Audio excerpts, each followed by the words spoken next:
Histoire de l'architecture classique s'étend sur plusieurs siècles, depuis l'Antiquité jusqu'à nos jours. L'architecture classique trouve ses origines dans la Grèce antique, où elle est caractérisée par des formes géométriques simples, des colonnes et des frontons. Le temple du Parthénon à Athènes est l'un des exemples les plus célèbres de l'architecture grecque classique. Au cours de la période romaine, l'architecture classique est adaptée et développée par les Romains. L'architecture romaine se caractérise par sa grandeur et son ambition monumentale.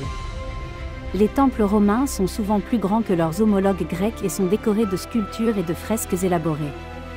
Le Colisée à Rome et le Panthéon sont des exemples emblématiques de l'architecture romaine classique. Après la chute de l'Empire romain, l'architecture classique continue d'influencer les styles architecturaux en Europe occidentale. Au Moyen Âge, l'architecture romane et gothique dominante, mêlée.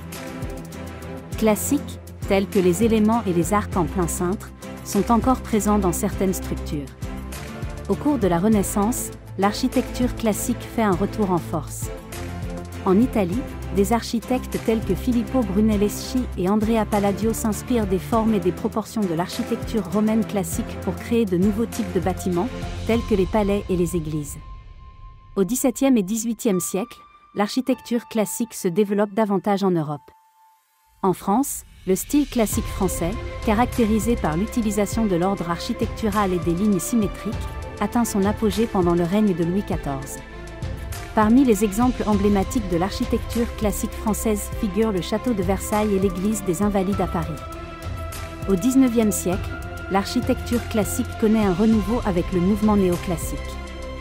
Des architectes tels que Thomas Jefferson aux États-Unis et Carl Friedrich Schinkel en Allemagne s'inspire de l'architecture classique pour créer de nouveaux bâtiments gouvernementaux et culturels. Au XXe siècle, l'architecture classique est souvent remise en question par de nouveaux mouvements comme le modernisme. Toutefois, de nombreux architectes continuent à s'inspirer de l'architecture classique pour créer des bâtiments qui intègrent des éléments classiques dans des designs contemporains.